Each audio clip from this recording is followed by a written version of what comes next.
কাছে এর থেকে বেশি আশা করি না। সিবিআই এর যে কনভিকশন রেট আছে, আজকে যাদের কলকাতা পুলিশকে 3 দিন দিতে কষ্ট হচ্ছিল, সিবিআই 12 দিন সময় নিয়েছে, অথচ এখন অব্দি কিছু আলাদা করে বার করতে পারে। এবং আমি অ্যাজ এন ইন্ডিভিজুয়াল মনে করি যে সিবিআই এর নিজেদের তাদের ক্রেডিবিলিটি, তাদের কেপাবিলিটির ওপর আমার যথেষ্ট সন্দেহ রয়েছে। এবং এটা আমি না, এটা ডেটা বলে তাদের কনভিকশন রেট 1% এরও নিচে। কিন্তু এত মানুষ, হাজার হাজার মানুষ পথে নেমেছেন, জাস্টিসের জন্য নেমেছেন। মমতা বন্দ্যোপাধ্যায় একজন মুখ্যমন্ত্রী হিসেবেও সবসময় চান যে justice should be delivered and within time and without delay. আমরা আশা করব যেটার জন্য এতগুলো কণ্ঠস্বর এক হয়েছে, সেই জাস্টিস হোক, সেই বিচার যেন পায়। ওনার ভূমিকা কিছুই না। বিরোধী দল বলে প্রথম কথা পশ্চিমবঙ্গে কিছু নেই, এবং যারা রয়েছেন তারা শুধুমাত্র রাজনৈতিক উদ্দেশ্য প্রণোদিত ভাবে মমতা বন্দ্যোপাধ্যায়কে কালিমালিপ্ত করার চেষ্টা করছে। মানুষকে একটা জিনিস বুঝতে হবে, আজকে কোনো মুখ্যমন্ত্রী চান না যে তার শাসনকালে তার রাজ্যে এরকম ঘটনা ঘটবে। এবং যেখানে মমতা বন্দ্যোপাধ্যায় তিনি মহিলাদের, মা বোনেদের সরকার চালাবেন, এটা আমরা বলি না, এটা গোটা দেশের এনসিআরবি রেকর্ড বলে যে কলকাতা হচ্ছে সর্বপ্রথম ইন ওমেন সেফটি। এটা নরেন্দ্র মোদীর কেন্দ্রীয় সরকারের ডেটা বলে, আমাদের কাউকে কিছু বলার নেই। একটা ঘটনা ঘটেছে, আমরা প্রত্যেকে শোকাহত, আমরা মর্মাহত, এবং আমরাও প্রথম দিন থেকে বিচার চাই। আমি সুপ্রিম কোর্টের লাগাতার অর্ডার এবং রিকোয়েস্টের পরেও আমি ডাক্তারদের জানি না, আমি জানি I stand in solidarity with them. ওনারা যে দাবি করছেন সেটা একদম ন্যায্য। কিন্তু আমরা আজকে ব্লাড ডোনেশন ক্যাম্পে এসেছি, এই মঞ্চে দাঁড়িয়ে রামকৃষ্ণ মিশনের মহারাজও বলেছেন, আমিও বলেছি যে সেবাই হচ্ছে পরম ধর্ম। এবং ডাক্তাররা এত মানুষ রয়েছে, তাদেরকে বঞ্চিত যেন না করেন, তারা নিজেদের ধর্ম থেকে যেন বিচ্যুত না হন, নিজেদের কর্ম থেকে যেন বিচ্যুত না হন। Justice is a process and justice will be done. আপনার কাছে এর থেকে বেশি আশা করি। অসহ্য ঘটনা ঘটার পর রাজ্যের মাননীয় মুখ্যমন্ত্রী যেদিন মিছিল করেছিলেন, সেদিন মাননীয় মুখ্যমন্ত্রীর পাশে এক ঝলক দেখা গেছিল। তারপর থেকে আর টিকিটিও পাওয়া যায়নি। আজকে এসেছিলেন একটা রক্তদান শিবিরে, সেখানে সাংবাদিকদের কাছে প্রশ্নের উত্তরে বেশ কিছু জ্ঞান ঝেড়ে গেলেন আর কি। সিবিআই এর conviction rate as an individual আমার পছন্দ নয় ইত্যাদি। হ্যাঁ, ঠিকই তো। যদি সত্যি সত্যি সিবিআই সঠিকভাবে কাজ করতো, সঠিকভাবে কাজ করতে পারতো, তাহলে এভাবে এই ডানা মেলে উঠতে পারতেন তো বাইরে। একবার দুবার তো ঘুরে এসেছেন, তলব পেয়ে তাদের জেরার মুখোমুখি হতে হয়েছে। তারপরে কোন কালো জাদুতে কি করেছেন আপনারাই জানেন। সঠিকভাবে যদি কাজ করতে পারতো সিবিআই বা করতো, যদি তথ্যগুলোকে সব ঘেটে লেপটে না দেওয়া হতো, তাহলে অনেকেই বাইরে থাকতেন না। 1 নম্বর কথা। 2 নম্বর কথা হচ্ছে যে এই এখনো এটা বলবেন যে কলকাতা সেফেস্ট সিটি ওম্যানদের জন্য? লজ্জা করে না? এরপরেও একজন সাংসদ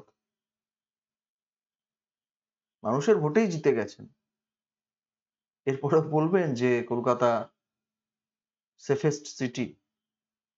এত বড় নক্কারজনক ঘটনা ঘটে গেল, সাংসদ হিসেবে, একজন মেয়ে হিসেবে লজ্জায় মাথা নত হয় না?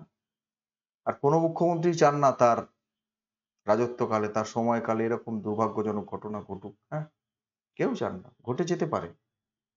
তারপরে ব্যবস্থাগুলো, ওই যে বলছেন যারা কলকাতা পুলিশকে 3 দিন দিতে চায়নি, তারা এখন সিবিআই এই 12-14 দিনেও কিছু করতে পারছে না। হ্যাঁ, হাইকোর্ট দিয়েছে তো।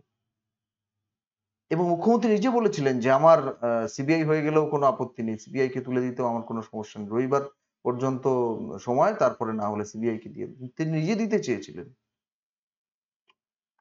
তিনি নিজে দিতে চেয়েছিলেন। আর এই ফাটা ক্যাসেট বারবার বাজানো হবে যে কলকাতা সেফেস্ট সিটি। এইরকম একের পর এক ঘটনা ঘটে যাওয়ার পরও আজকে বোল ফুটেছে, এবং শেষে ডাক্তারদের বলছেন দেখবেন সেবায় যেন কোনো বিঘ্ন না ঘটে। তারা তো তারা কর্মবিরতি যেমন একদিকে চালাচ্ছেন, তেমনি অত্যাবশ্যকীয় জরুরি যে পরিষেবা সেগুলোকে জারি রেখেছেন।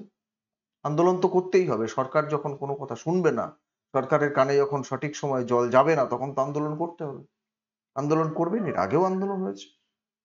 অনেক আন্দোলন হচ্ছে, কর্মবিরতি হয়েছে, তারা কাজও করছেন, তারা আন্দোলনও করছেন, আন্দোলনের মধ্যে দিয়ে দাবিটাকে আদায়ের চেষ্টা করছেন। আর ওই যে বললাম সিবিআই এর কনভিকশন রেট যদি সত্যি সত্যি সঠিকভাবে কাজ করতে পারতো সিবিআই, তাহলে এত লম্বা চওড়া কথা বাইরে বসে আর বলতে হতো কিনা এ নিয়ে যথেষ্ট সন্দেহ আছে। এই তৃণমূল কংগ্রেসের এবারে তো অনেক মহিলা সাংসদ জয়যুক্ত হয়ে গেছেন, এক একজনের ভূমিকা দেখছেন তো। একজনের ওই আকাশের দিকে তাকিয়ে কান্নার ভিডিও ভাইরাল হয়েছিল, যিনি নির্বাচনের আগে ধোঁয়া দেখলেই শিল্প দেখতে পাচ্ছিলেন, শ্মশানের চুল্লির ধোঁয়াকেও শিল্প বলে মনে হচ্ছিল তার, ইটভাটার ধোঁয়াকেও শিল্প বলে মনে হচ্ছিল। দেখেছেন তো, সমস্যাটি নিন্দা করতে শুনেছেন কোথাও? এবং দোষীদের শাস্তির দাবি, ওনারা এখন যে শাস্তির দাবিটা করছেন সেটা হচ্ছে সিবিআই কে খোঁচা দেবার জন্য। সিবিআই এর হাতে আছে, সিবিআই কেন বিচার দিতে পারছে না? সিবিআই এর হাতে আছে, সিবিআই বিচার দিতে পারছে না, যদি সেই কথাটাই বলেন তাহলে সৎ সাহস থাকলে এটুকু বলুন যে ঘটনা ঘটার পর অত তাড়াতাড়ি করে মৃতদেহটাকে ডিসপোজাল করে দেওয়া, শ্মশানে দুটো ডেড বডিকে বাদ দিয়ে এটাকে আগে তাড়াতাড়ি করে দেওয়া, কনসেন্ট না নিয়ে পুড়িয়ে ফেলা, এগুলো কেন হয়েছে? কেন হয়েছে? কেন মৃতার বাড়িতে ফোন করে বলা হয়েছিল যে আপনার মেয়ে আত্মহত্যা করেছে? কেন এই তথ্য কেন খারাপ করা হয়েছিল? আপনি তো সাংসদ, শাসক দলের একজন, জবাব দেবেন না? নির্লজ্জতা চূড়ান্ত পর্যায়ে যদি কেউ চলে যায় তার কাছ থেকে কি আশা করবে? কথাবার্তা দেখুন, মানে কথাবার্তা শুনলে আপনার মনে হবে যে পুরোটাই একটা মিথ্যার উপর দাঁড়িয়ে আছে। এই যে আন্দোলন করছেন ডাক্তারবাবুরা, এই যে আন্দোলন করছেন সাধারণ মানুষ নির্যাতিতার বিচার চেয়ে, পুরোটা একটা সিবিআই আর কি করবে? কলকাতা পুলিশকে যারা 3 দিন দিতে চাইছিলেন না, 3 দিন পেয়ে কলকাতা পুলিশ কি করেছে? ওই একটা শিখণ্ডী খাড়া করেছে। ওনারা তো এটাই বলছেন যে একজনকে গ্রেপ্তার করা হয়েছে, সেটাও কলকাতা পুলিশ করেছে, সিবিআই এখনো কিছু করতে পারেনি। পারবে কি করে? সব তো নষ্ট করে ফেলেছে, সব ধুয়ে মুছে সাফ করে দিয়েছে। কি করে হবে? কি করে করবে? তবুও হবে, তবুও করবে। এই যে আম, যিনি ইয়ে ছিলেন, অ্যাসিস্ট্যান্ট প্রিন্সিপাল, ডেপুটি প্রিন্সিপাল ছিলেন, তারা কি সব মারাত্মক অভিযোগ করেছিলেন, এটাকে শুধুমাত্র ব্যক্তিগতভাবে একজনের অপরাধ বলে চাপা দেওয়া যাবে না। গোটা দুর্নীতির দায়ে একজনকে অভিযুক্ত করে গোটা বিষয়টাকে চাপা দেওয়া যাবে না, যাবে না।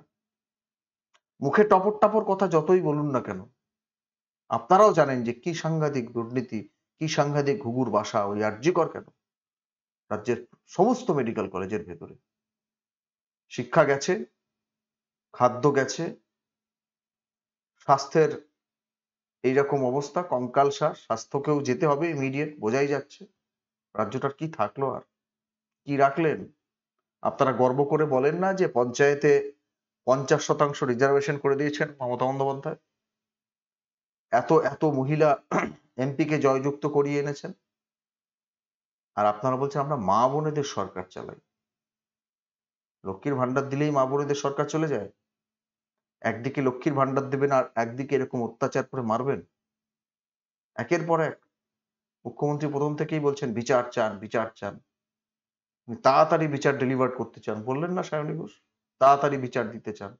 খামদুনির ক্ষেত্রে কি হয়েছে? পেরেছেন কিছু করতে? কৌশলে যাতে অভিযুক্তরা ছাড়া পায়, মুক্ত হয়ে যায়, সেই ব্যবস্থা করেছেন। ওই অভিনয় করে আর বলবেন না যে Kolkata safest city for women. NCRF এর রিপোর্টের কথা যদি বলেন তাহলে এটাও বলবেন যে এ রাজ্যে মহিলারা দিনে দিনে দিনে দিনে কতটা অনিরাপদ হয়ে যাচ্ছে, কতটা তাদের চলাফেরা, তাদের নিত্যদিনকার কাজকর্মের জায়গা, তারা কতটা অসুরক্ষিত হয়ে যাচ্ছে। লজ্জা করে না? এই কয়েকদিন আগে রাত সাথী বলে একটা সার্কুলার দিয়েছে আপনাদের সরকার, সেখানে বলছে যে মহিলাদের রাতে ডিউটিটা কমিয়ে দেওয়া হবে। লজ্জা করে না সায়নী ঘোষ? মাথা নিচু হয়ে যায় না? সৎ সাহস আছে? বলবেন নেত্রীকে যে ওমেন এম্পাওয়ারমেন্টের কথা বলবেন আর মেয়েদের রাতে ডিউটি কমিয়ে দেবেন? দুটো একসাথে হয়? এই জন্য বললাম, নির্লজ্জতার শেষ পর্যায়ে পৌঁছে গেছে। প্রিয় দর্শক, কি বলবেন আপনারা? আপনাদের মূল্যবান মতামত কমেন্ট বক্সে কমেন্ট করে জানাবেন। নজর রাখবেন আমাদের প্রত্যেকটা প্রতিবেদন। দেখা হবে পরের প্রতিবেদন নিয়ে খুব তাড়াতাড়ি। ধন্যবাদ।